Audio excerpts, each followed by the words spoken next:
ఊహకు అందని ప్రేమ నా యేసు ప్రేమ, వెలుగు అందని ప్రేమ నా యేసు ప్రేమ. మనిషిని మనిషి ప్రేమించుటకు స్వార్థం మూల కారణం, దేవా నీవు ప్రేమించుటకు నీ కృపే కారణం.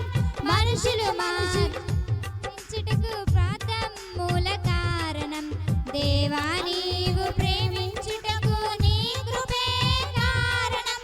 మనుషులు మారినా మమతలు మారినా బంధాలు వీడినా యేసు ప్రేమ మారదు. మనుషులు మారినా మమతలు మారినా బంధాలు వీడినా యేసు ప్రేమ మారదు. ప్రేమ ప్రేమ నా యేసు ప్రేమ, ప్రేమ నా తండ్రి ప్రేమ, ప్రేమ ప్రేమ నా యేసు ప్రేమ, ప్రేమ ప్రేమ నా తండ్రి ప్రేమ. ఊహకు అందని ప్రేమ నా యేసు ప్రేమ, వెలుగు అందని ప్రేమ నా యేసు ప్రేమ.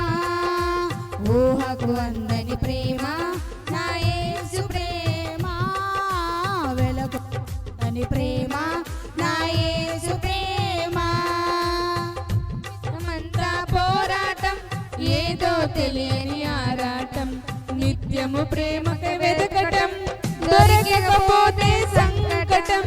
జీవితమంతా పోరాటం, ఏదో తెలియని ఆరాటం, నిత్యము ప్రేమకై వెదకటం, దొరకకపోతే సంకటం. మనుషుల ప్రేమ కొంచెం, ప్రేమకు కూడా లంచం. యేసు ప్రేమ శాశ్వతం, జీవితానికే సార్థకం. మనుషుల ప్రేమ కొంచెం, ప్రేమకు కూడా లంచం. యేసు ప్రేమ శాశ్వతం, జీవితానికే సార్థకం.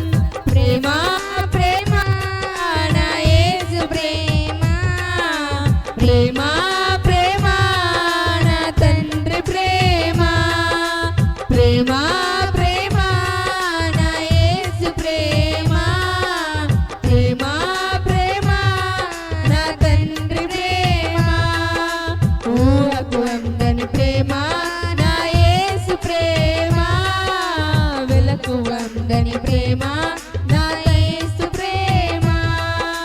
ఊహకు అందని ప్రేమ నా యేసు ప్రేమ, వెలుగు అందని ప్రేమ నా యేసు ప్రేమ. తరాలెన్ని మారినా, యుగాలెన్ని గడచినా, జగన మారనిది యేసు ప్రేమ. తరాలెన్ని మారినా, యుగాలెన్ని గడచినా, జగన మారనిది యేసు ప్రేమ.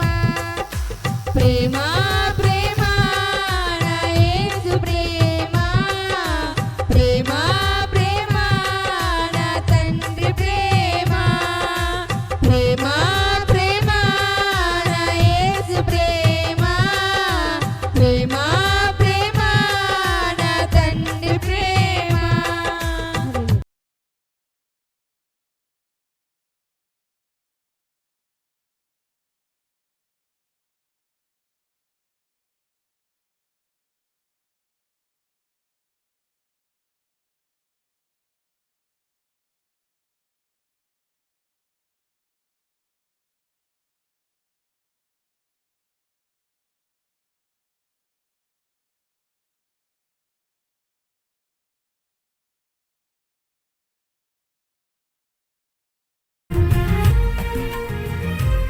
మనందరికి వచ్చిన పాట పాడుకున్నాను నామం అదన చెప్పులు కొడదాం.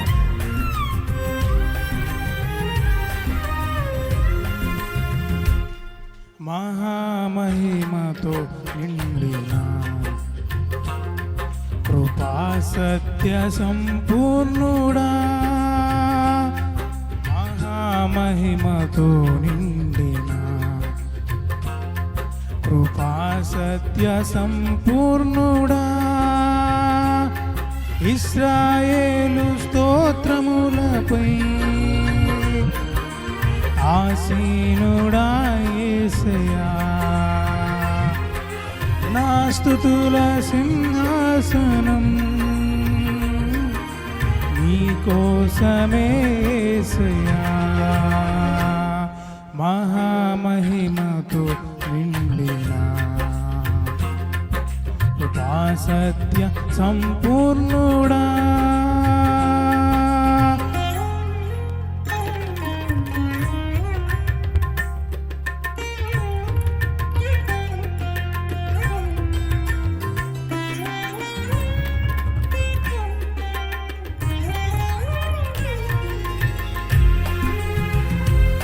అదనం చెప్పలు కొడుతూ పాడదాం హల్లెలూయా.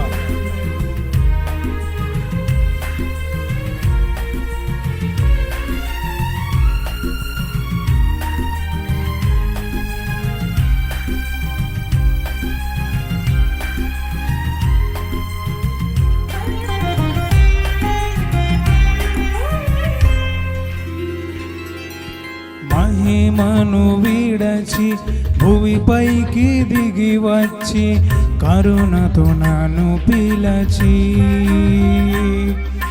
సత్యమును బోధించి చీకటిని తొలగించి వెలుగుతో నింపితివి.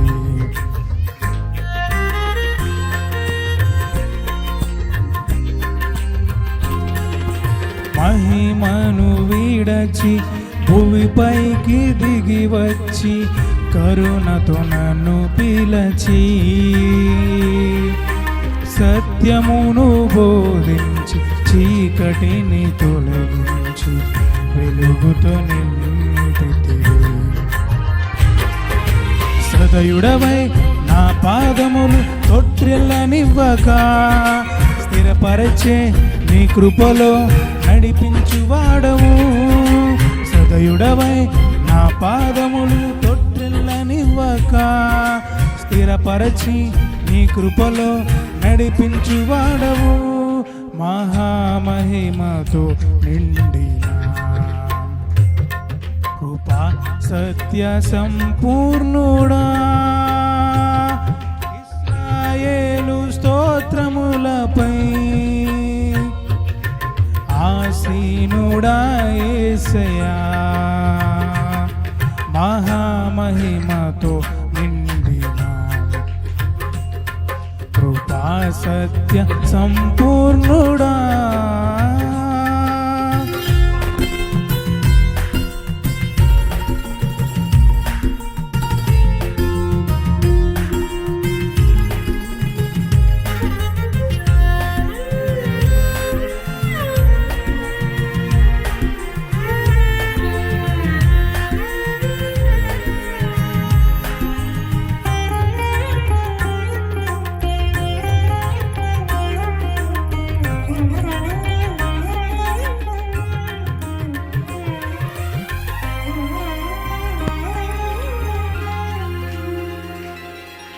కరములు చాపి జలరాశులో నుండి నన్ను లేవనెత్తితివి.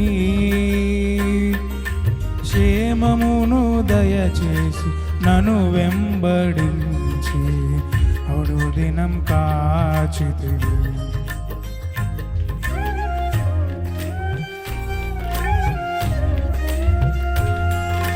కరములు చాపి జలరాశులో నుండి నన్ను లేవనెత్తితివి.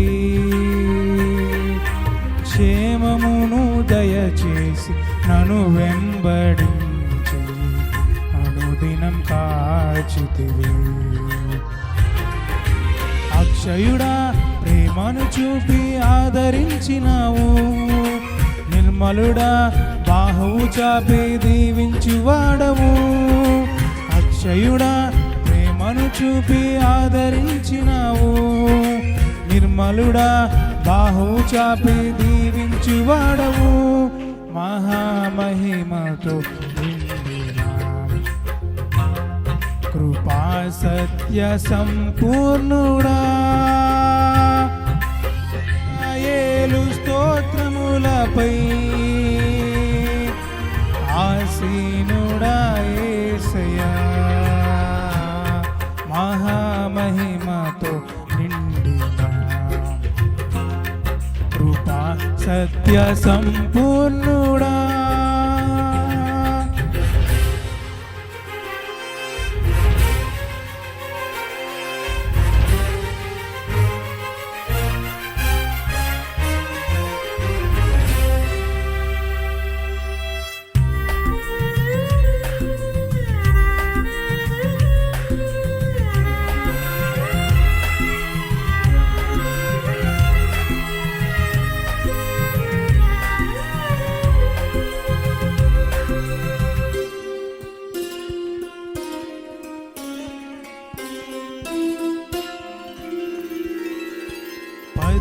పదివేలలోన గుర్తించదగిన సుందరుడవు నీవు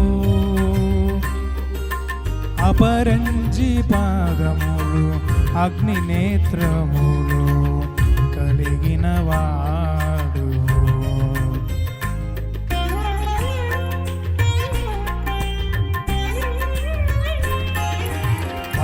పదివేలలోన గుర్తించదగిన సుందరుడవు నీవు అపరంజి పాదములు అగ్ని నేత్రములు కలిగిన వాడు ఉన్నతుడా మహోన్నతుడా ఆరాధించెదను రక్షకుడా ప్రభాకరుడా నిన్ను ఆరాధించెదను ఉన్నతుడా మహోన్నతుడా ఆరాధించెదను రక్షకుడా ప్రభాకరుడా నిన్ను ఆరాధించెదను మహామహిమతో నిండిన కృపా సత్య సంపూర్ణుడా ఇశ్రాయేలు స్తోత్రములపై ఆసీనుడా యేసయ్యా నా స్తుతుల సింహాసనం నీకోసమే యేసయ్యా మహామహిమతో నిండిన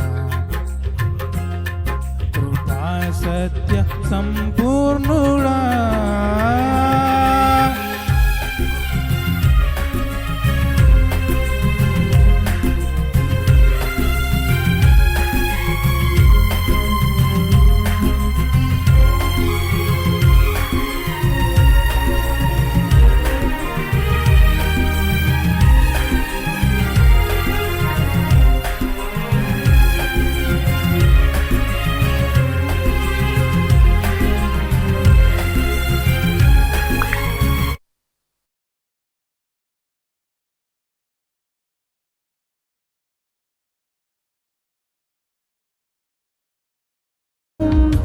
సుడిగాలైనను నిశ్చలముగా చేసెదవు నీవే నా బలం నీవే నా నమ్మకం గడచిన కాలము నాతో ఉన్నావు నేడు నా తోడు నడచుచున్నావు సదా నాతోనే ఉంటావు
కీర్తనలు చూద్దాం.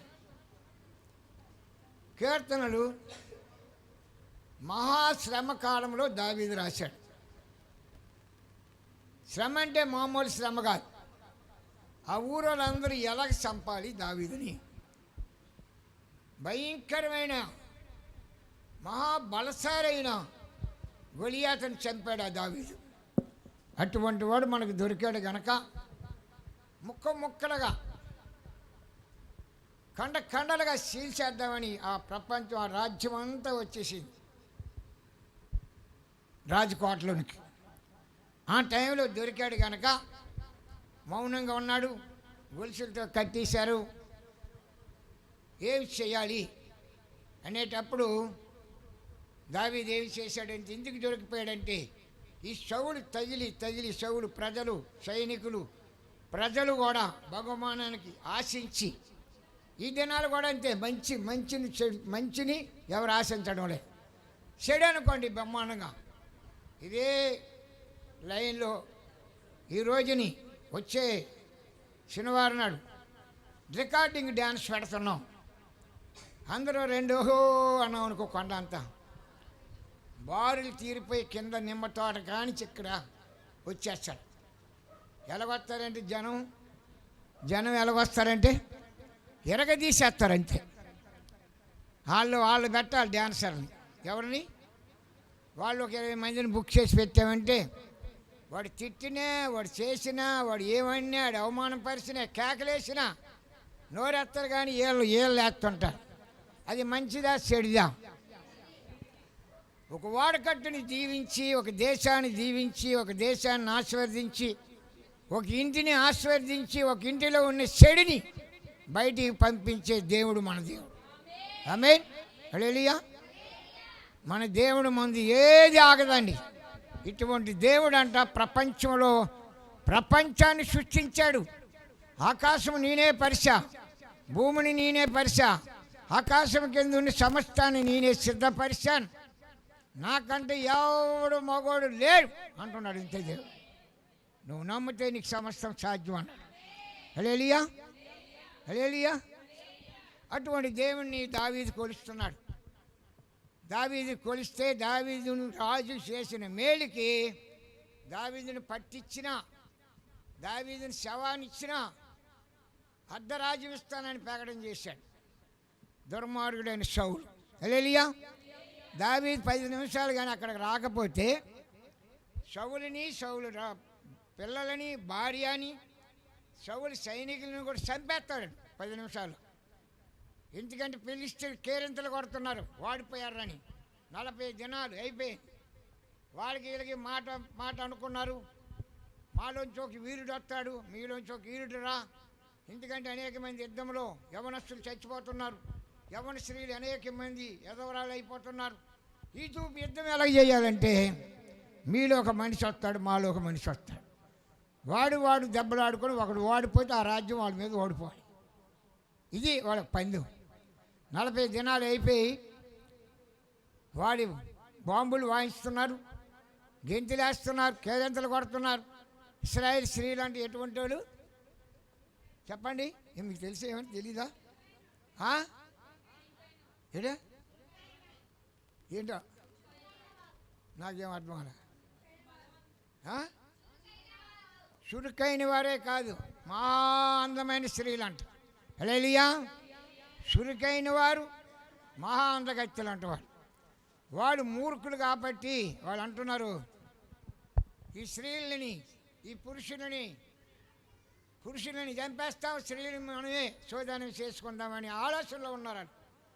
అరగంట టైంలో ఊడిపడ్డాడు ఒక ఆయన. రే దావీదు, ఒక మాట ఏంట్రా, మీ అన్నలు యుద్ధానికి వెళ్ళి 40 రోజులు దాటిపోతుంది, ఏమయ్యారో ఏమో తెలీదు, ఒక్కసారి జున్ను ఈ రొట్టెలు తీసుకొని ఇల్లు అన్నారు. ఏ అన్నలైతే దూషించారో, ఏ తండ్రి అయితే దూషించి అడవిలో పెట్టాడు, వాళ్ళందరూ, ఏ రాజు అయితే వాడిపోవడానికి సిద్ధంగా ఉన్నాడు సౌలు, ఏ సైనికులైతే 40 లక్షల మంది తలొంచేశారు, 6 అడుగులు మనుషులు వీరు, 6 లక్షల మంది 6 మరి 40 లక్షల మంది కూడా వీటిని పట్టుకొని తలొంచేశారు అని చూడగాని.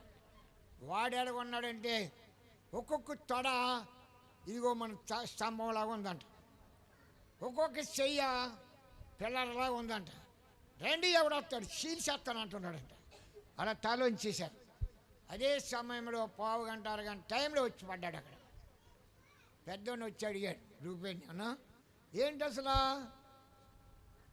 పెద్దన్నని వచ్చి అడిగాడు, ఏంటి ఇశ్రాయేల్ అందరు తలోంచేశారు కదా, ఏంటి వాడు గెంతులేస్తున్నాడు? రే నీకేం తెలిసాడు గెసిరేశాడు. మనోళ్ళు కూడా అలాగే గరిసేస్తారు కదా. అందరిని అడిగి ఇంకొక ఆయన్ని అడిగాడు, ఏం చెప్పం బాబు దావీదా, మనకు ఒక అరగంట టైం ఉంది, వాడిని చంపితే మనం గెలిచినట్టు, వాడిని చంపకపోతే మనం ఓడిపోయినట్టు. ముందు మనలో ఉన్న శత్రువుని చంపాలి. ఏ శత్రువు అండి? ఏ శత్రువు? మాడే శత్రువు ఉన్నాడండి అంటావా? ఉన్నాడా? ముందు మనలో ఉన్న శత్రువు నిన్నేదైతే శోధిస్తుందో, నిన్నేదైతే ఎదగనీయడం లేదు, నిన్నేదైతే బలాత్కారం చేస్తుందో, నిన్నేదైతే పాడు చేస్తుందో, నిన్నేదైతే అవమానం పరుస్తుందో దాన్ని మాత్రం చంపాలి. చంపితే బాగా దీవించబడతావు. నువ్వు దీవించడమే కాదు, విస్తారంగా నీ కుటుంబం దీవించబడుతుంది.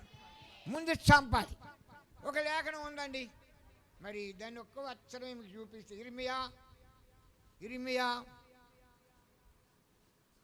17:5 ఒక్క లేఖనం చదివి నేను వాక్యంలోకి వెళ్ళిపోతాను. ఇర్మియా 17:5 యెహోవా ఇలాగ సెలవిచ్చాడు. సరిగానండి, అందరేనండి, ఎవరు ఈ మాట పోగొట్టుకుంటే మీ ఇష్టం. యెహోవా ఇలాగ సెలవిచ్చాడు, నరులను ఆచరించొద్దు, శరీరాలను తనకు ఆధారముగా చేసుకోవద్దు, తన హృదయం యెహోవా మీద నుండి తొలగించుకున్నవారు శాపగ్రస్తుడు. అర్థమైందండి? ఎవరికైనా అర్థమైందా? దేవుడు మన హృదయంలో ఉంటే, దేవుడు మనలో ఉంటే, దేవుడు మన ఇంటిలో ఉంటే మన పిల్లలు బాగా దీవించబడతారు, మన కుటుంబం బాగా దీవించబడద్దు, మన కుటుంబం పచ్చగా ఉంటుంది. అనేక మందికి అప్పిచ్చేవాళ్ళుగా ఉంటాం, అనేక మందిని ఆదరించేవాళ్ళుగా ఉంటాం, అనేక మంది కొరకు ప్రార్థన చేసి ఆకలి అన్నటికి అన్నం పెట్టే మంచి మనసు కలిగి ఉంటాం. హల్లెలూయా. అన్ని ఆశీర్వాదాలు ఉన్నాయండి. మనుషుని ఎవరిని మన హృదయంలోకి రావడానికి వీలే. ఆయన ఉండే స్థలం ఇది. ఆయన అన్నాడు, ఏమన్నాడు? ఈ 4 గోడలు కాదు నాకు గుడి, నీ దేహం నా ఆలయం అన్నాడా? మన దేహానికి ఆయన ఆలయంకి సంబంధం ఉంది కనుక ఆయనకి ఇష్ట ప్రకారంగా మన ఆలయం, మన దేహం ఉందా? ఫస్ట్ పాయింట్ మిమ్మల్ని అడుగుతున్నాం. ఉండాలి, దానికి ప్రయత్నం చేయాలి. దావీదు అలా చేసుకున్నాడు కనుక దావీదు గుండెల నిండా యేసుప్రభు ఉన్నాడు. దావీదు ఎక్కడ అడుగు పెడితే అక్కడ విజయమే. ఏమంటున్నాడు ఇప్పుడు వాక్యానికి వద్దాం. ఈ సొంతత లేని వంటి వాడు ఉందా అక్కడ? ఈ సొంతత లేనంటి క్రీస్తువుడు వీడా మనల్ని ఇశ్రాయేలు దేవుడి ముందు ఆగడమా? ఈరోజు నిజంగా నీ ప్రాణాన్ని నాకు ఇస్తాడు, కాకులకి గద్దలకి ఆరేస్తాడు. రే మురగమా, ప్రతి మురగానికి ఆహారం ఇస్తాను నేను అని ప్రతీకారం చేస్తున్నాడు దావీదు. వాడు చూస్తే తాడి చెట్టులాగా ఉన్నాడు. ఈ పొట్టోడు ఉంటాడు చూడు, పొట్టోడు అంత కనబడుతున్నాడు. ఆడికి పొట్టోడు మనకి ఎలా కనబడతాడో? చిన్న పొట్టోడులా కనబడు. పొట్టోడు వచ్చి నిన్ను ఏయ్ అని అన్నాడంటే ఏమంటాం మనం? ఏమంటాం చెప్పు? వాడు ఏమంటున్నాడు చదువుదాం. ఏంటి అక్కడ తేలేసు? సరే, నీవు చదివేది నీది అదే. ఎమ్మటే వాడి దగ్గరికి వచ్చేలాగా అంటున్నాడు, అన్నలారా భయం పడిపోకండి మీరు, నేను వాడితో యుద్ధం చేస్తా.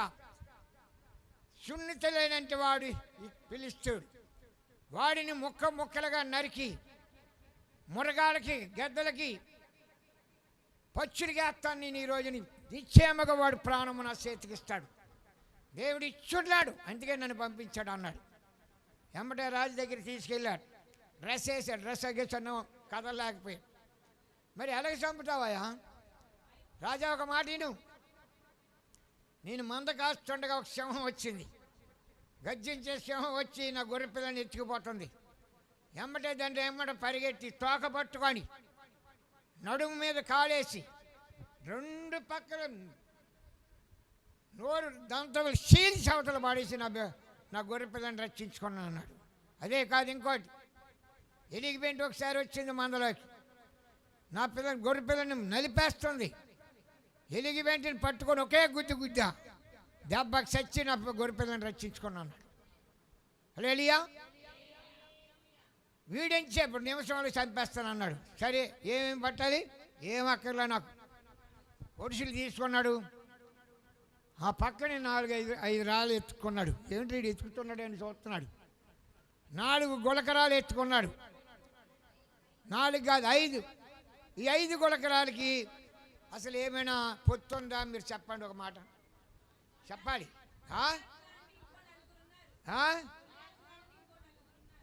వీడితో పాటు 5గురు, వీడి కాకుండా ఇంకా 4 ఉన్నారు.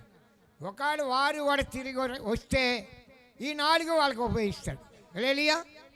వాడిని పోలి ఉన్నారు ప్రియమైన బిడ్డలారా. ఎప్పుడు శత్రువు ఒంటరిగా రాడు, రకరకాలుగా వస్తాడు మన మీదకి. మనం ఎలా ఉండాలంటే ప్రార్థన చేసేవాడుగా ఉండాలి. వాడితో మనం గెలవలేం, వాడితో యుద్ధం మనం చేయలేం. ప్రార్థన రూపంగా ప్రతి శత్రువుని మనం గెలవగల శక్తి దేవుడు ఇచ్చును గాక. హల్లెలూయా. ఎమ్మటే తిరగబడ్డాడు. ఎరా నీ కుక్కని అనుకుంటున్నావా అన్నాడు. నా ముందు నువ్వు కుక్కవే అన్నాడేమో. సరే ముందు చూసుకో అన్నాడు. గొలియాత్ అంట వాడు వీటి వేస్తే తప్పుకోవడానికి వీలు లేదంట. అంత యుద్ధ పుణ్యుడు అంట. యుద్ధంలో చాలా వీరుడు అంటాడు. మనిషే చూస్తే ఎలా ఉంటాడంటే ఎలుగొడ్లా కనబడతాడు. ఈ మందిరం అంతా నవ్వున్నాడేమో. తొడలు కాళ్ళు ఎలాగ ఉన్నాయంటే, చేతులు ఉన్నాయంటాడు. ఏళ్ళు ఎంత ఉంటాయో. హల్లెలూయా. పరిశుద్ధాత్మ చేత నింపబడి ఉన్నాడు ఇక్కడ. ఎవరైనా దావీదు పరిశుద్ధాత్మ చేత నింపబడి గొలియాతు ఈయనకి ఎలా కనబడుతున్నాడంటే చిన్న మురగంలా కనబడుతున్నాడు. ఎలాగా? చిన్న మురగం, ఓ పంది పిల్లలా కనబడుతున్నాడు, లేకపోతే పిల్లి పిల్లలా కనబడుతున్నాడు. జనానికి ఎలా కనబడుతున్నాడు? అమ్మో ఈయన మామూలుడు కాదులా కనబడుతున్నాడు. హల్లెలూయా.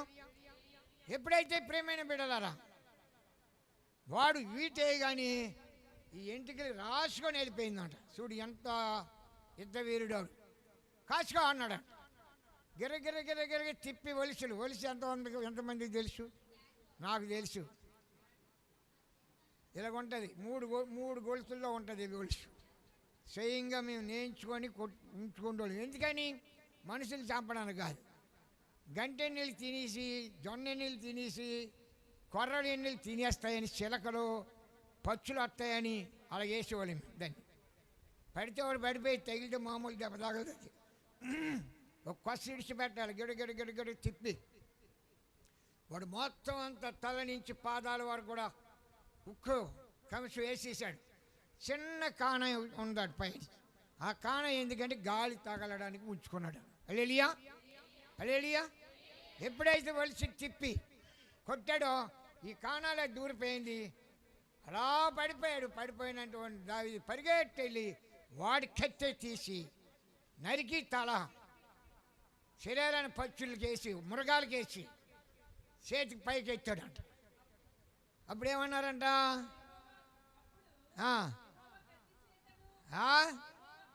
దావీదుకి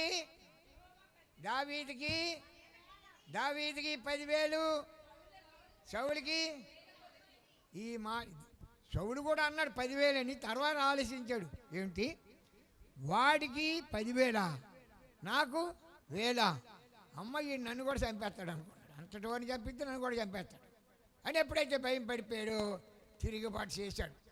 స్త్రీలు ఏం చేస్తారంటే పైకి ఎత్తాలన్న వాడే, కింద దింపాలన్న వాడు. ఎలాగండి చెప్పండి, మీరు మంచోడు. ఎవరో స్త్రీలు ఏం చేస్తారు? పైకి లేపేశారు దావీదు. సౌలు అనుకున్నాడు ఈ దావీదు బతుకుంటే ఈ దేశం ఖచ్చితంగా వాడికే ఉంటుందని. దావీదుకి ఆ ఆలోచన లేదండి. ఎప్పుడు మన ఆలోచన ఎలా ఉండాలంటే మనం ఏ స్థితిలో ఉన్నాం, ఏ స్థితిలో నుంచి ఏ స్థితిలోకి వచ్చాం, ఏ స్థితిలో నుంచి దేవుడు మనల్ని దీవిస్తున్నాడు, మనం ఏ విధంగా ఉన్నాం, మనం ఏ విధంగా పోషిస్తున్నాడు దేవుడు. అనేక మందికి లేని యోగ్యత మనకి ఇచ్చాడు దేవుడు. అనేక మందికి లేని ఆహారం మనకిస్తున్నాడు దేవుడు. అనేక మందికి లేని సంతోషం మనకిస్తున్నాడు దేవుడు అని నువ్వు నేను గమనిస్తే దేవుడు కూడా ఎంతో సంతోషిస్తాడు. ఆమేన్, హల్లెలూయా. ఎప్పుడైతే వాడికి దేశం వచ్చేసి దూరిపోయాడు సౌలు ఎప్పుడైతే దూరిపోయాడు, దావీదుని చంపేయడానికి ప్రయత్నం చేస్తున్నాడు. అంతే ఆ గొడవ పడలేక ఎన్ని సంవత్సరాలండి, 1 నెల 10 రోజులు కానీ మనకు వస్తే, 1 వారం వస్తే మనం చేసే ఎందుకు ఈ జీవితం అనిపిస్తుంది కదా. మీరు అనరండి, మీరు మంచోళ్ళు. హల్లెలూయా, హల్లెలూయా. ఎన్ని సంవత్సరాలు వెంబడించాడు? 14 సంవత్సరాలు సౌలు ప్రజలు, సైనికులు, ఆ ఊరు ప్రజలు కూడా అనుసరించారంట. ఇంకో చోట ఏమైందో తెలుసా? నేను ఇలాగైనా చంపేద్దామని బలమైన వారు పిలిస్తే మహావీరులు వాడు ముందేలు ఎన్ని 100 మీటర్ కోసుకురమ్మన్నాడు. ఏడే చెప్పండరా, ఊరి మీ వాక్యం అన్నీ అలా చదువుకొని వెళ్ళిపోతుంది. మీరు ఊ కొడుతుంటారు. అదే ఆమె అనకపోతే ఊరుకోడు కదా. ఆమె నేను ఎలా చేరుస్తాడంటే కొండ మీద మేకలా చేరుతాడు. అలా వచ్చేస్తాడే నాకు భయం. హల్లెలూయా, హల్లెలూయా. ఆయన 200 చెప్తే 300 పెదవులు కోసుకొచ్చాడంట. ఇంకా వాడికి పరిగెట్టు 1, 2 ఏకమైపోయి సౌలుకి. వీడు ఎటువంటి వాడు బక్కోళ్ళు కాదు. కలజోడు సొత్తనా, బక్కోళ్ళు కాదు, మహావీరులు, బలశాలి. ఒక్కొక్కడు 20 మంది 10 మందిని కొట్టేసేంత బలవంతుణ్ణి వాడి ముందేలు కోసుకొచ్చి సౌలుకి లెక్క పెట్టి ఇచ్చాడు. లెక్కటగా నువ్వు ఉన్నది 200 అన్నావు కానీ 300 తెచ్చపో. అంత బలమైన వాడు. దేని వల్ల బలం వచ్చింది ఇప్పుడు చెప్పండి? దేవుడి వలన. ఎలాగొచ్చింది దేవుడి వలన? దేవుడి వలన ఎలాగొచ్చింది? దేవుడి అంటే నమ్మకం, దేవుడి అంటే ప్రార్థన, శక్తిపూర్వకంగా మనుష్యపూర్వకంగా సర్వ ఎముకలు నరాలు అన్నీ చూస్తే అన్నిట్లో కూడా యేసుప్రభువే కనబడి కూడా అంచేత అంత బలం పరిశుద్ధాత్మ చేత నింపబడి అలా కేకలేస్తే అన్నీ వచ్చి అక్కడ ఓలేయి అంట. ఏ సూర్యుడు వీరుడు కూడా ఆయన ముందు నిలుచోడానికి వీలేదు. అటువంటి దావీదుని వెంబడిస్తుంటే ఒక రోజు ఇష్యూ పుట్టిపోయిందంట. ఎందుకంటే అంత చరిత్ర చెప్తే కానీ మీకు అర్థం అవ్వదు. ఇష్యూ పుట్టిపోయింది. వెళ్ళిపోయి ఫిలిస్తీన్ సెంటర్లో వాళ్ళకి మా యోధ దేశానికి సంబంధమైన సెంటర్లో చెట్టు ఉంటే అక్కడ పడుకున్నాడు హాయిగా. ఎన్ని సంవత్సరాలు అయిందో పడుకొని, ఎన్ని సంవత్సరాలు నిద్రపోయాడు, ఎన్ని సంవత్సరాలు ఆకలికి అన్నం సరిగా లేదు, హాయిగా నిద్రపోయాడు. చంపించి ఇక్కడ పడుకుంటే ఎవడు మన చూడడం కథపడని ఆయన ఫిలిస్తీన్లకు సంబంధించిన సైనికులు చూశారు. హల్లెలూయా, హల్లెలూయా. ఎప్పుడైతే చూశారో ప్రేమైన బిడ్డలారా, అరే మన గొలియాతుని చంపిన దావీదుడే ఎమ్మటే రాజుకి చెప్పారు. గొలుసులు వేసుకొచ్చేసారు, సైన్యం వచ్చేసారు, కట్టేశారు, తీసుకెళ్ళారు. అది స్టోరీ. ఆ స్టోరీ ఎక్కడంటే 34 ఉంచండి అంతే. 4వ వచనం తర్వాత చూద్దాం. 34 కీర్తనలు 4వ వచనం మీద మీ దృష్టి ఉంచండి. ఎప్పుడైతే సైనికులు వచ్చి కట్టేశారో అందరం గొలుసులు వేసి తీసుకెళ్ళి రాజు దగ్గర నిలబెట్టారు. గొలియాతును చంపిన దావీదుని పట్టుకొచ్చారు. మన వీరుని చంపేశారు. వాడే చంపాడు కనుక ఏ రకాలుగా ముక్కలుగా చంపుదామా, తోలు తీసేద్దామా, అది చేద్దామా, ఇది చేద్దామని ఆ దేశం అంతా ఏకమే కోటలోకి వచ్చారు. హల్లెలూయా, వచ్చారా? చూస్తున్నారు రాజు ఏం తీర్పిస్తాడని. రాజు వచ్చాడు. అప్పుడు ఆలోచిస్తున్నాడు దావీదు, మనకు ఎటువంటి ఇబ్బంది వచ్చినా, శ్రమ వచ్చినా, భయంకరమైన శోధన వచ్చినా, భయంకరమైన ఏది వచ్చినా మోకరించి ప్రభా ఈ విధంగా మీకు ఉంది నా పరిస్థితి, మీరు చూస్తున్నారు, దీంట్లో నుంచి నేను తప్పించబడాలంటే ఏమిటి ఉపాయం అని మనం అడిగితే ఆయన మనకు తేటగా మనకు చూపిస్తాడు. ఆమేన్. మనం అడగకుండా మనమే జిట్టు పోసుకుంటాం, మనమే వెనక్కి ముందు చూపించుకుంటాం, మనమే కంగారు పాడు, బీపీ రేజ్ అయిపోద్ది, అడి పెరిగెడతాం, ఇడి పెరిగెడతాం. కోతికి పుండు పుట్టిందట, అది ఊరుకుంటుందా? కోతికి పుండు పుడితే మాందేక రంకిలేస్తూనే ఉంటుంది, అది ఎక్కడ పెడితే అక్కడ. అలాగే కాదు విశ్వాసమైన మనం ఉపవాసం ప్రకటించాలి, లేకపోతే నిరీక్షణ ఉంచాలి, లేకపోతే మనిషి స్టడీ చేసి మొకాళ్ళ మీద ఉండి కన్నీరు పెట్టిన పరిస్థితి ఒక్కసారి ఆలోచించి దేవుడా అని ఆడవాలంట. అదే ఏడ్చాడు. ఏమి చేయనయ్యా ఈ యుగంలో, నేను దొరికిపోయాను తండ్రి, నన్ను క్షమించు, ఈ ఆపదలో తప్పిపోవాలంటే నీవు తప్ప నాకు ఎవరు లేరని మనసులో ఉండి ప్రార్థన చేస్తున్నాడు. అవునా? దావీదా, ఒక్కడు గుర్తుపెట్టుకో, నువ్వు పిచ్చివాడిలాగా యాక్ట్ చెయ్యి అన్నాడు. ఎలాగా? ఆ రాజు రాగాని గొలుసులతో ఉన్నాడేమో, మూతి నిండా మూసుకున్నాడేమో, ఊసుకొని ఉన్నాడు. ఇప్పుడు మీరు ఊసుకుంటారు కొంపదీస్తే ఎదరు మనిషి ముందు పడతాయి. హల్లెలూయా. పిచ్చోళ్ళగా యాక్ట్ చేస్తున్నాడు. ఏయ్ నువ్వు దావీదువేనా అన్నాడు. పిచ్చోళ్ళగా యాక్ట్ చేయాలంటే ఏయ్ నువ్వు దావీదువేనా అంటున్నాడు. ఈడోరో బహు దావీదులు అంటాను 7 ఉంటారంట మనిషిని పోలి. ఏయ్ నువ్వు గొలియాతు చంపిన దావీదేనా, ఏయ్ నువ్వు గొలియాతు చంపిన దావీదేనా అంటున్నాడు రాజు. రాజుకు మతిపోయింది. ఎవరా ఎవరు తీసుకొచ్చారా ఈయన్ని అన్నాడు. ఏదో తోడి మెడల్ చేస్తారని మేమేనా అయ్యగారు అన్నారు. వీళ్ళిద్దరిని తన్ని ఈయన దాన్ని బయట విడిచిపెట్టాడు అన్నాడు. హల్లెలూయా. పిచ్చోడిగా యాక్ట్ చేసినప్పుడు రాశాడు. కీర్తన 35:4వ వచనం కానిచ్చి ఇప్పుడు చదవండి. అది స్టోరీ మీకు అర్థమవుద్దని. నేను యెహోవా యొద్ద విచారణ చేయగా ఆయన నాకు ఉత్తరం ఇచ్చును, నాకు కలిగిన భయమన్నిటిలో నుండి ఆయన నన్ను తప్పించును. ఆయన తట్టి చూడగా వారికి ఎలుగు కలుగును, వారి ముఖం ఎన్నడు లజ్జింపబడడం అంటే సిగ్గుపడదు. అందుకే మనం ఎప్పుడు సిగ్గుపడమంట. వారి ముఖం ఎన్నడు లజ్జింపబడడం అంటే సిగ్గుపడదు. ఈ దీనుడు మొర్ర పెట్టగా యెహోవా ఆలకించును, అతని శ్రమల అన్నిటిలోని ఆయన రక్షించును. యెహోవా యందు భయభక్తులు కలవారు చుట్టూ ఆయన దూతలు కావల ఉంటాయి. దేవుడు భయపడి ఎవరైతే భక్తి చేస్తారో, దివారాత్రులు ఎవరైతే భయం కలిగి ఉంటారో, ఎవరైతే ఆయన గురించి ఆలోచన చేస్తారు, ఎవరు ఆయన కోసం తపన పడతారు, ఆయన కోసం ఏడుస్తారు, ఆయన కొరకు కన్నీరు పెడతారు, ఆయన కొరకు అంగళారుస్తారు, స్త్రీలు పురుషులు ఎవరైనా, వాళ్ళ పచ్చాన్నంట దేవుడి దివారాత్రులు ఆయన కన్నులు వాళ్ళ మీద ఉంటాయంట. హల్లెలూయా. ఏ గొర్రెలు కాసుకున్న దావీదు అది దేశాన్ని ఎన్ని సంవత్సరాలు పరిపాలించాడో చెప్పండి. 40 సంవత్సరాలు పరిపాలించాడు దావీదు. 40 సంవత్సరాలు పరిపాలించి వృద్ధుడైపోతే ఇక నేను పరిపాలించలేనయ్యా, నా వల్ల కాదు, నన్ను విడిచిపెట్టే ఏసయ్యా అంటే కాదు. ఒక అందమైన పిల్లని, పడుషు పిల్లని నీ కౌగుల్లో పెడతా, ఆ వేడి వల్ల నువ్వు పరిపాలించు అన్నాడంట. దేవుడు ఎంత ఇదిగా ప్రేమించాడండి. దేవుడు ఎంత ఇదిగా ప్రేమించాడు దావీదుని. రారాజే కాదు, ప్రపంచానికి రాజు అయిపోయాడు, చక్రవర్తి అయిపోయాడు. దావీదు కత్తి తీస్తే రాజు ఎదురొచ్చి కప్పం కట్టివాడు, నీతో నాకు యుద్ధం వద్దు బాబు అని. ఎందుకంటే దేవుడు యుద్ధం చేస్తాడని అందరికి తెలిసిపోయింది. ఈయన ఏమైనా అంటే దేవుడు యుద్ధం చేస్తాడని మనకేం తెలుసా? తెలీదా? తెలియదు. హల్లెలూయా. ఒక చోట ఒక మందిరానికి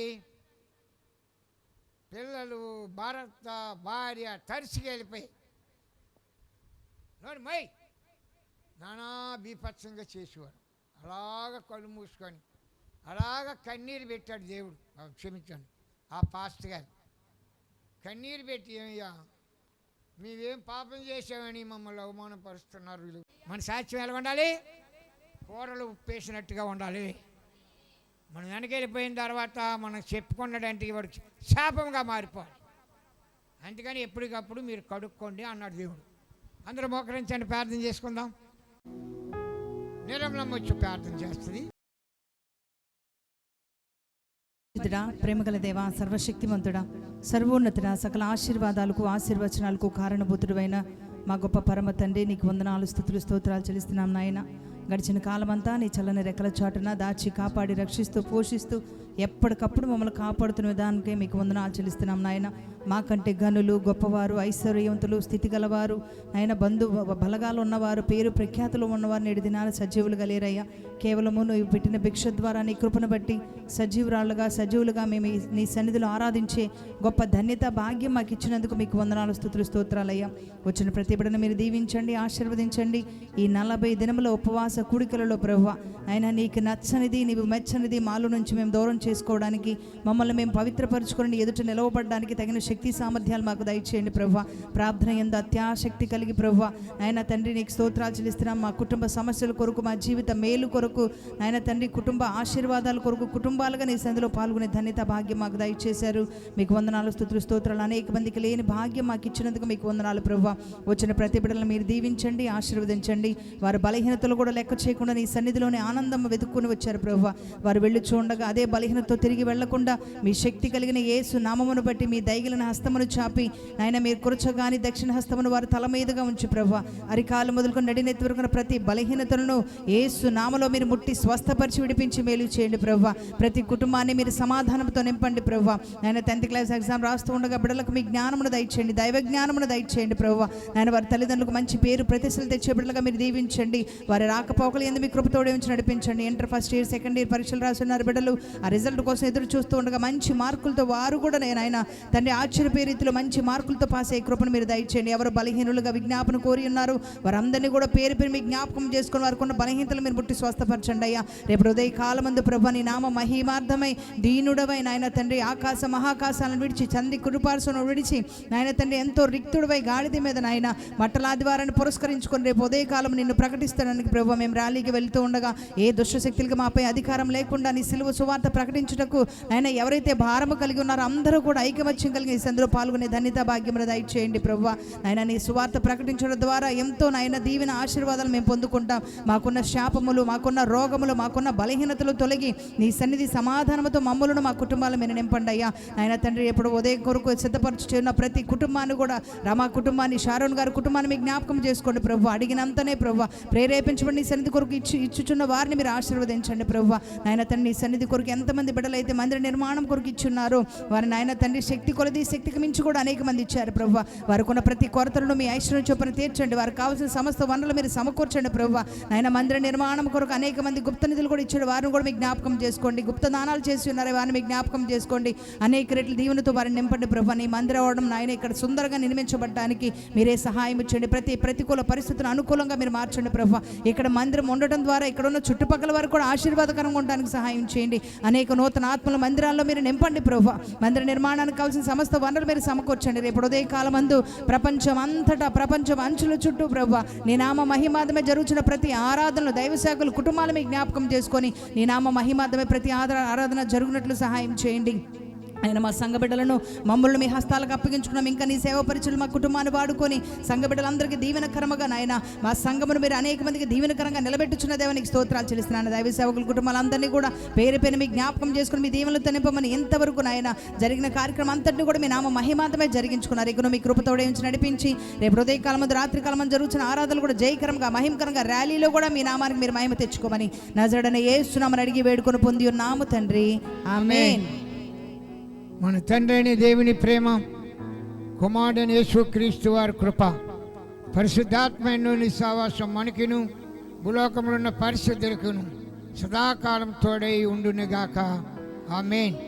యేసు రక్తమే చేయి, శిలువ రక్తముకే చేయి, పువాదికి వీళ్ళంతా నాశనం, యేసు నామమున సంపూర్ణ విజయం కలుగునుగాక. ఆమేన్, ఆమేన్, ఆమేన్. అందరికి వందనాలండి.